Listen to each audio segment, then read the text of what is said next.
Last video में आपने देखा कि मैंने आपको पूरा सीए फाउंडेशन का एंट्री, डायरेक्ट एंट्री क्या होती है, कैसे आप एडमिशन ले सकते हो, कितनी फीस है, ये सब के बारे में बताया। Welcome to my YouTube channel Karun sir classes. और चैनल को लाइक शेयर सब्सक्राइब करने के लिए बोला था और आपने अभी तक नहीं किया, तो जो नहीं कर रहे वो कीजिए प्लीज़, और ताकि मैं इससे अच्छा कंटेंट आपको ला पाऊँ और पढ़ा सकूँ अच्छे से।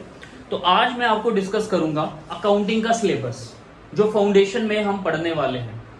फाउंडेशन में अकाउंटिंग का सिलेबस है तो सेम ही है, बट थोड़ा सा ब्रीफ सिलेबस है जिसको हमने पढ़ना है। क्लियर? तो मैंने आपको बताया था टोटल 4 सब्जेक्ट्स है हमारे पास। 4 सब्जेक्ट्स में हमने आज अकाउंटिंग का सिलेबस डिस्कस करेंगे और उसके ऊपर पढ़ेंगे। What happen?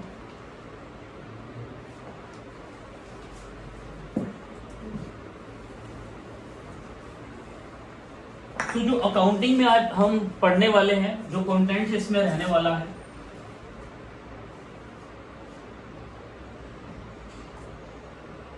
Accounting 100 marks exam.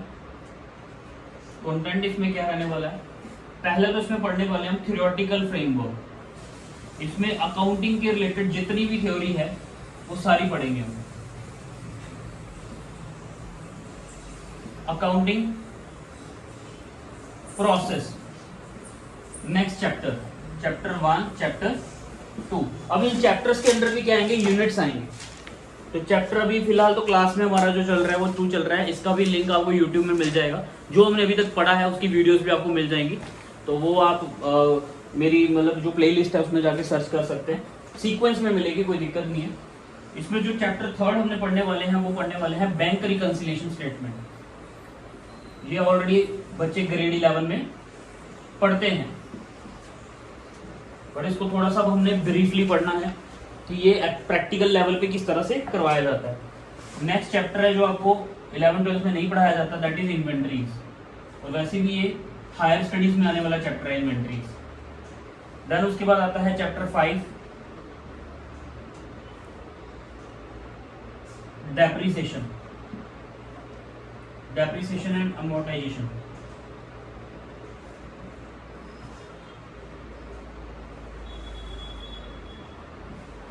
Next chapter है जो ग्रेड 11 में सीबीएसई ने एलिमिनेट कर दिया था सिलेबस में से, that is bills of exchange. Bills of, और मैं कहता हूँ पता नहीं क्यों निकाल दिया उन्होंने। इतना इंपॉर्टेंट, इतना मजेदार चैप्टर है वाला, इसको तो पढ़ाना चाहिए क्योंकि ये लॉ में भी हेल्प करता है। प्रोमिसरी नोट, नेगोशिएबल इंस्ट्रूमेंट, ये सारा का सारा लॉ के साथ भी कंडक्ट करता है ये वाला चैप्टर। तो हमें ये पढ़ना चाहिए था, ये मतलब सीबीएसई को लाना चाहिए। उसके बाद आता है chapter 7, final account, final account of sole proprietor. ये भी ग्रेड 11 में हमने पढ़ा हुआ चैप्टर।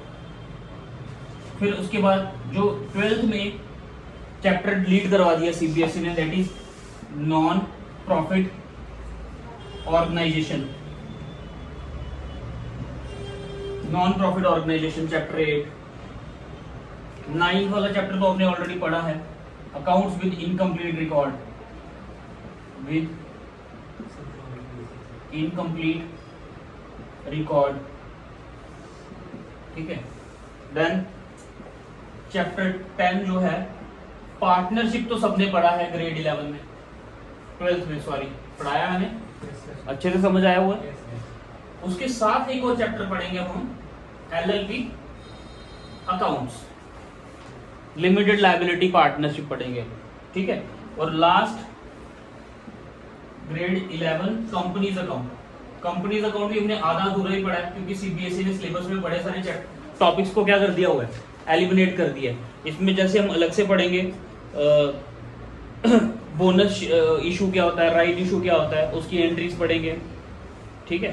तो ये टॉपिक्स है, ये आपका टोटल सिलेबस है अकाउंटिंग का जो आपका सीए फाउंडेशन में आने वाला है। क्लियर? समझ आ गया?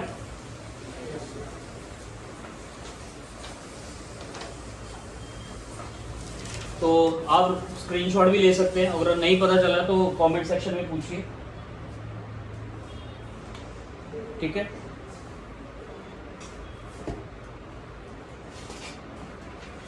तो आज जो हम चैप्टर स्टार्ट करने वाले हैं वो चैप्टर कौन सा होने वाला है? Theoretical framework. आज हम कौन सा चैप्टर स्टार्ट करेंगे? थ्योरेटिकल फ्रेमवर्क, ये कैंपस की बुक्स हैं, कोई फर्दर किताबें लेने की जरूरत नहीं है। वैसे जो थ्योरी पार्ट है वो आप ग्रेड 11 की जो बुक्स हैं, बड़े सारे पब्लिशर्स हैं, बड़े सारे राइटर्स हैं जिनकी किताबें हैं, लाइक डीके गोयल हो गया, टीएस ग्रेवाल, आप उससे भी थ्योरी पार्ट को थोड़ा सा अंडरस्टैंड कर सकते हैं। बट मैं प्रेफर करूंगा कि आपको कोई फालतू किताब पढ़ने की जरूरत नहीं है। आप कैंपस से जब आप फॉर्म भरेंगे तो आप उसकी रिसिप्ट को वहां पे सबमिट करके आपके बुक्स ये फ्री ऑफ कॉस्ट आपके घर पे आएंगी। तो इन्हीं किताबों से पढ़ने की कोशिश कीजिए, क्योंकि इसमें बहुत अच्छा मटेरियल है और काफी इजी लैंग्वेज में एग्जांपल्स के साथ दिया हुआ है, और बड़ी इंटरेस्टिंग एग्जांपल्स भी दिए हैं जिससे कभी भी आप बोर फील नहीं करोगे। काफी अच्छा कंटेंट दिया हुआ है इन बुक्स में।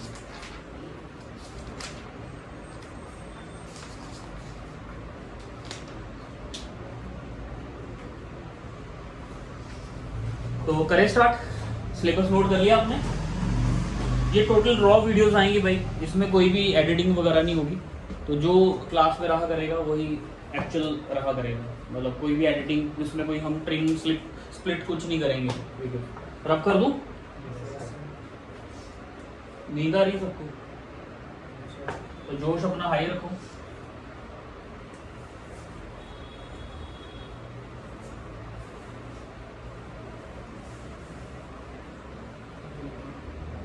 Before starting this chapter, firstly we have to discuss the basic concepts of subject of accountancy.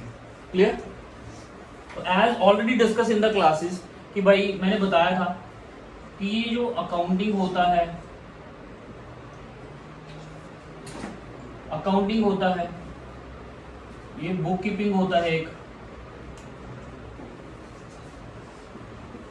एक अकाउंटेंसी होता है, एक लास्ट वर्ड यूज होता है अकाउंट्स। मैक्सिमम बच्चे 80% 85% बच्चे क्या वर्ड बोलते हैं कि जी हम अकाउंट्स पढ़ रहे हैं, अकाउंट्स की ट्यूशंस पढ़ रहे हैं, अकाउंट्स पढ़ रहे हैं, स्कूल में हमें अकाउंट्स पढ़ाया जाता है, तो ये टर्म अकाउंट्स यूज करते हैं। तो बेसिकली हमें पता होना चाहिए कि ये बेसिक कॉन्सेप्ट है क्या चीज, हम कर क्या रहे हैं। तो आपको तो पता ही है सबको क्या है, मैंने बताया हुआ है ना। तो चलो बताओ मुझे क्या होता है अकाउंटिंग, क्या होता है? ठीक है, अकाउंटिंग की मैं अगर आपको डेफिनेशन दूं तो accounting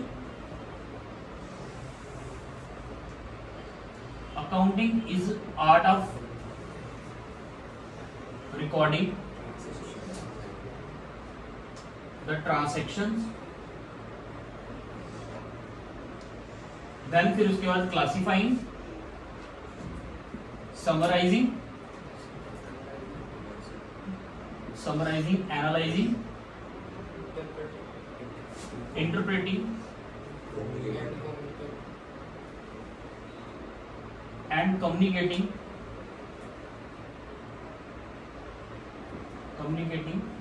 the transactions and events. Clear? तो ये अकाउंटिंग एक मैंने आपको छोटी सी डेफिनेशन बता दी। अकाउंटिंग एक आर्ट ऑफ रिकॉर्डिंग है, ठीक है। उसके बाद ट्रांसैक्शंस को रिकॉर्ड करने के बाद उसको क्या किया जाता है, क्लासिफाई किया जाता है। कि इसमें जैसे आपने ग्रेड 11 12 में पढ़ाई है कि भाई परचेज की एंट्री अलग कर दो, सेल्स की एंट्री अलग कर दो, अच्छा रेंट कितना पे कर रहा है उसकी एंट्रीज अलग, लेजर बनाते हैं, जैसे लेजर बनाते हैं ना, अलग अलग क्लासिफाई करते हैं। समरी की बात करें अगर हम, तो जैसे आप फाइनल अकाउंट बनाते हो, एक कंप्लीट समरी होती है, इसमें हमारा ट्रेडिंग प्रॉफिट एंड लॉस और बैलेंस शीट बनती है। ट्रेडिंग अकाउंट में हमारे डायरेक्ट खर्चे, फिर उसके बाद हमारा ग्रॉस प्रॉफिट कितना हुआ है, क्लोजिंग स्टॉक कितना बचा है। प्रॉफिट एंड लॉस में क्या देखते हैं हम, इनडायरेक्ट एक्सपेंसेस, इनडायरेक्ट इनकम्स देखते हैं हम। और बैलेंस शीट में हमें क्लियरली पता चलता है कि हमारी एसेट्स कितनी है और हमारी लायबिलिटीज कितनी है। हमारी लायबिलिटीज के अंदर क्या क्या है, कितना लोन है, बैंक लोन है, कितना मॉर्गेज है, एसेट्स के अंदर कितना लैंड एंड बिल्डिंग है, मतलब एक कंप्लीट समरी आपको मिल जाती है। उसके बाद होता है एनालाइजिंग का पार्ट, ये भी आपने 12th में पढ़ा है, एनालाइजिंग वाला पार्ट, जिसमें आपने रेशियोज पढ़ी है, अकाउंटिंग रेशियोज। उसमें हमने देखा होगा एनालिसिस की है, जैसे अगर हमने शॉर्ट टर्म लिक्विडिटी पता करनी है तो उसके लिए we have to calculate liquidity ratio, and अगर हमें लॉन्ग टर्म सॉल्वेंसी पता करनी है तो हम सॉल्वेंसी रेशियो के फॉर्मूले लगाते हैं। तो दैट इज एनालाइजिंग। उससे हम एनालाइज करके जो हमारे पास डेटा आता है, जो हमारे पास लर्निंग आउटकम्स निकलते हैं, उसको फिर इंटरप्रेट करते हैं। क्योंकि अकाउंटिंग एक ऐसी लैंग्वेज है जो दूसरों को समझाने के लिए थोड़ा सा इसको क्या करना पड़ता है, इसको कंसाइज करना पड़ता है, एनालाइज करना पड़ता है। तो एनालिसिस करने के बाद जो हमारे पास डेटा निकल कर आता है, जो इन्फॉर्मेशन आती है, उसको इंटरप्रेट करके किन तक पहुंचाना होता है, यूजर्स तक। कम्युनिकेटिंग यूजर्स, इसके बारे में हम पढ़ेंगे। यूजर्स भी दो प्रकार के होते हैं आपके, इंटरनल एंड एक्सटर्नल यूजर्स। उसके बाद मैंने एक टर्म यूज करी यहाँ पे, transaction and event. I hope आप इसके साथ अवेयर हो ऑलरेडी, आपने ग्रेड 11 में पढ़ा हुआ है ट्रांसैक्शन और इवेंट में क्या होता है। बेसिकली ट्रांसैक्शंस क्या होती है मैं इसके बारे में बता देता हूँ आपको, और इवेंट क्या होता है उसके बारे में भी बता देते हैं आपको। ट्रांसैक्शंस हो गई, जैसे आपने एक्स ने स्टार्टेड बिजनेस 1 लाख रुपए से, ठीक है। उसने सामान परचेज किया, purchase goods 5,000 rupees, sold goods 2,000 rupees, ठीक है। Rent paid 1,000 rupees. तो इसको करने के बाद हमारे पास जो नीचे सरप्लस आ रहा है या कुछ जो नीचे बच रहा है, आउटकम बच रहा है, वो क्या है, 1 लाख में से सामान कितना 5,000 का बेचा, कितने का, 2 का, कितना बचा 95 में 2,000 प्लस कर दिया, फिर 97 में से 10,000 माइनस किया 87। तो 87,000 की जो हमारे पास एग्जिस्टिंग कैपिटल बच रही है, इन सबको हम बोलेंगे ट्रांसैक्शन। क्या बोलेंगे इनको हम? और ये जो निकल कर आया इसको बोलेंगे हम इवेंट। क्या बोलेंगे इसको? इवेंट। समझ आ गया सबको? क्लियर है? नितिन क्लियर? नींद तो नहीं आ रही? ठीक है, ये यहां तक आपको समझ आ गया? आई होप आपको आ गया होगा। नहीं समझ आया तो कमेंट सेक्शन जिंदाबाद। उसके बाद आते ही बात हमारी बुक कीपिंग। तो ये बुक कीपिंग क्या होता है? बुक कीपिंग की भी एक मैं डेफिनेशन देना चाहूंगा आपको। बुक कीपिंग क्या होता है? It is that branch of knowledge which tells us how to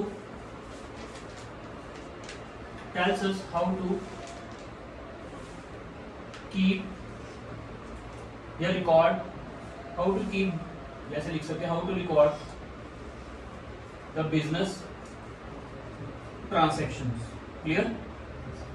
book keeping एक ब्रांच ऑफ नॉलेज है जो हमें बताती है कि हमने अपनी बिजनेस ट्रांजैक्शन को किस तरह से रिकॉर्ड करना है। क्लियर? मैं थोड़ा सा और सिंपलीफाई कर देता हूँ। जो नॉन कॉमर्स स्टूडेंट्स इस वीडियो को देख रहे हैं उनके लिए बता दूं, बुक कीपिंग एक रफ कॉपी होती है। रफ कॉपी क्या होती है? जिसमें हम हर एक सब्जेक्ट का काम करते हैं ना। एक कॉपी पे इंग्लिश का काम, अकाउंट्स का काम, बिजनेस स्टडी का काम, इकोनॉमिक्स का काम, है ना। फेयर कॉपी क्या होती है? अलग अलग कॉपी पे, अलग अलग नोटबुक पे हम अलग अलग काम करते हैं। That is fair copy, that is accounting. Accounting एक फेयर कॉपी है, बुक कीपिंग एक रफ कॉपी है। क्लियर? उसके बाद ये अकाउंटेंसी एक वर्ड यूज किया मैंने, क्या बेटा? ये कंप्लीट है। ये क्या है? Complete, whole subject. ये क्या है? Whole subject. इसकी मैं एक डायग्राम भी बना के दे देता हूं आपको।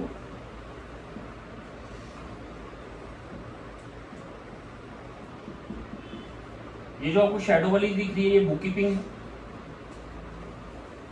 ये जो पार्ट आपको दिख रहा है, ये वाला अंदर वाला पार्ट, इसको क्या बोलेंगे हम?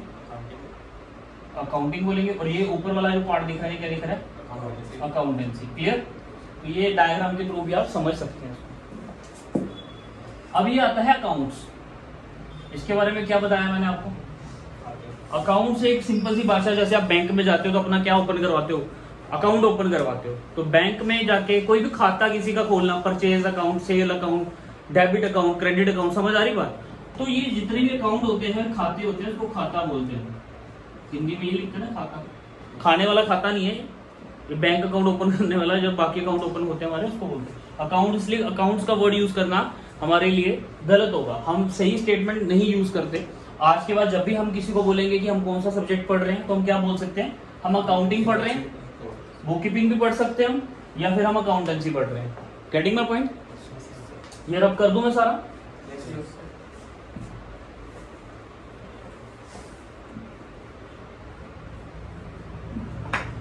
अच्छा, बात करें अगर हम प्रोसीजर ऑफ अकाउंटिंग में, तो 2 चीजें आती हैं। प्रोसीजर ऑफ अकाउंटिंग जो थोड़ा मेन कॉन्सेप्ट है अकाउंटिंग का, कि अकाउंट्स का प्रोसीजर क्या है। तो इसमें 2 चीजें आती है हमारे पास। एक आती है जनरेटिंग फाइनेंशियल इंफॉर्मेशन, और यूजिंग फाइनेंशियल इंफॉर्मेशन। ठीक है, अगर बात करें जनरेटिंग फाइनेंशियल इंफॉर्मेशन का मतलब क्या हो गया कि अकाउंटिंग फाइनेंशियल जो इंफॉर्मेशन उसको जनरेट कैसे किया जा सकता है, तो उसको करने का तरीका क्या है। इसमें 3 चीजें आएंगी फर्दर, रिकॉर्डिंग, मैंने अभी बताया आपको, क्लासिफाइंग, और लास्ट आता है इसमें समराइजिंग। और यूजेस में क्या आएगा,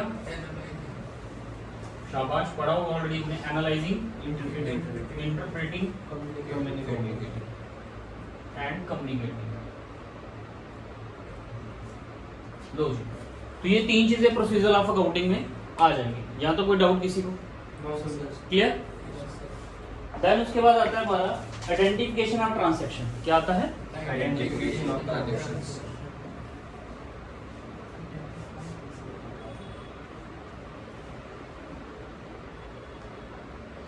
identification of transaction. Identification of transaction में भी हम 3 चीजें पढ़ेंगे। पहले पढ़ेंगे इनपुट, फिर पढ़ेंगे हम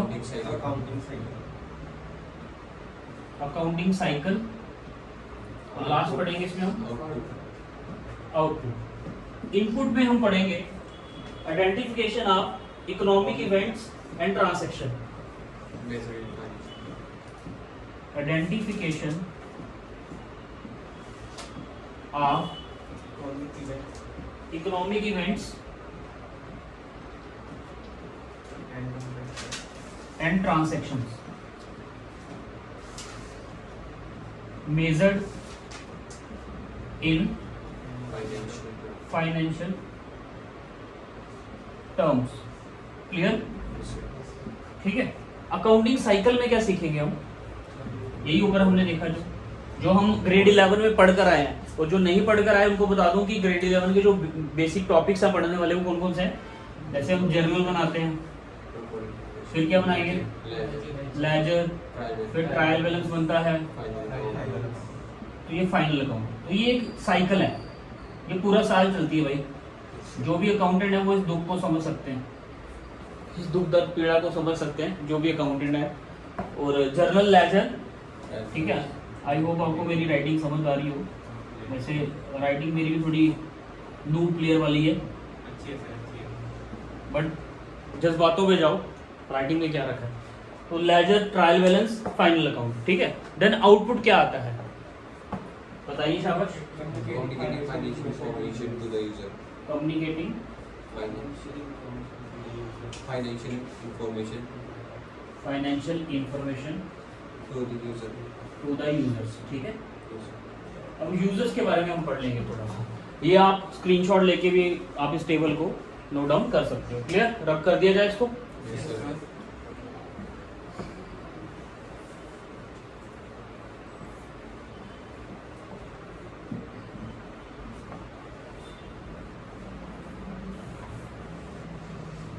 ठीक है। सो बात करेंगे हम यूजर्स की। अब तो यूजर्स 2 प्रकार के होते हैं बेटा, एक होता है हमारे पास इंटरनल और दूसरा एक्सटर्नल। इंटरनल की बात करें तो कौन कौन आता है इसमें हमारा, board of directors, officers, partners, very good, managers.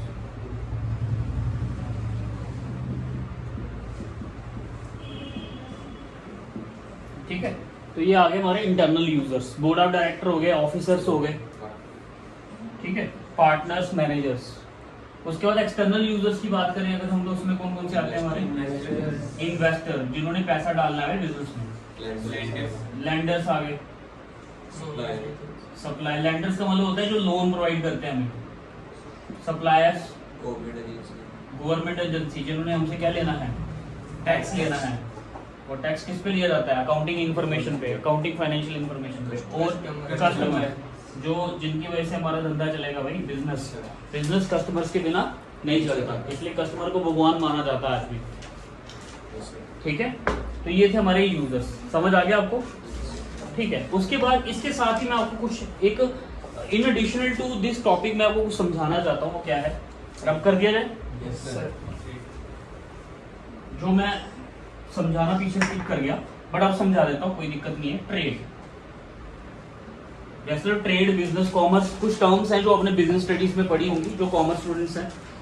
Trade को हम क्या बोलते हैं, ट्रेड की डेफिनेशन क्या है, buying and selling of goods Services. And services and transfer Good and services.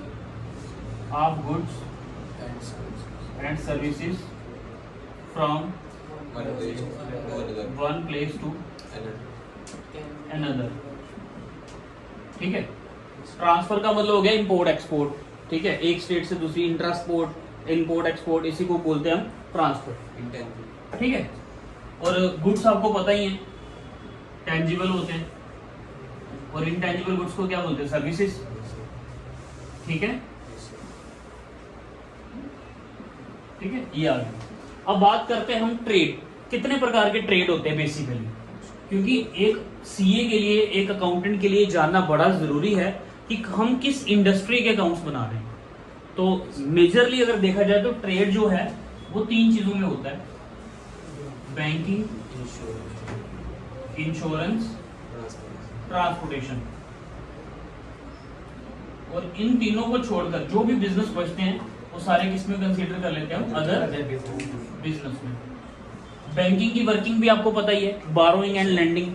ठीक है, बैंक लोन लेता है, लोन देता है, सेविंग्स के रूप में पैसा लेता है, लोन के रूप में पैसा देता है। कमाने का सोर्स क्या है उसका, लोन देकर इंटरेस्ट लेना। Yes, sir. ठीक है, और पैसा गंवाने का तरीका क्या है उनका, सेविंग्स के ऊपर इंटरेस्ट लोगों को प्रोवाइड करना, रैकरिंग डिपॉजिट, एफडीज। ठीक है, बट इसके साथ साथ आजकल बैंकिंग, प्राइवेट सेक्टर बैंक्स क्या कर रहे हैं कि पैसा मल्टीपल प्रोजेक्ट्स में भी लगाते हैं। इंफ्रास्ट्रक्चर, देश की डेवलपमेंट, नेशनल हाईवे अथॉरिटी में पैसा लगाया जाता है बैंकिंग के थ्रू। इंश्योरेंस की भी वर्किंग आपको पता है कि बड़े सारे लोग हैं जो इंश्योरेंस कराते हैं, जर्नल एंड टर्म इंश्योरेंस। तो journal insurance bike, motor car, health, ये सब कुछ जर्नल का पार्ट है। और अगर हम टर्म इंश्योरेंस की बात करें तो उसको क्या बोलते हैं, लाइफ इंश्योरेंस। तो ये सारे के सारे प्रीमियम लेते हैं कंपनी प्रीमियम लेती है लोगों से, और at the date of maturity या फिर जब किसी की डेथ हो जाती है तो उसके एग्जीक्यूटर घर वालों को पेमेंट करती है। ट्रांसपोर्टेशन जैसे गाड़ियों का बिजनेस है, ट्रकिंग का बिजनेस है, गाड़ियां बनाते हैं, मैन्युफैक्चर करते हैं, उसको बेचा जाता है, तो ये आता है ट्रांसपोर्टेशन। इनके तीनों के अलावा कुर्सी से लेके tripod, phone, mobile phone, table, कुर्सी, ये आपको व्हाइट बोर्ड दिख रहा है, मार्कर दिख रहा है, शर्ट, पैंट, जो भी है, ये सारे के सारे अदर बिजनेस में आते हैं, चाहे वो मैन्युफैक्चरिंग हो, होलसेलिंग हो, रिटेलिंग हो, एक्सेट्रा। क्लियर है, सबको समझ आ गया? तो आज के लिए इतना रखते हैं, बाकी कॉन्सेप्ट हम नेक्स्ट वीडियो में डिस्कस करेंगे। तो आई होप इस वीडियो में आपको समझ आई होगी, तो शेयर, लाइक, सब्सक्राइब करना है। Thank you so much, have a nice day. ये कितने मिनट की बनी?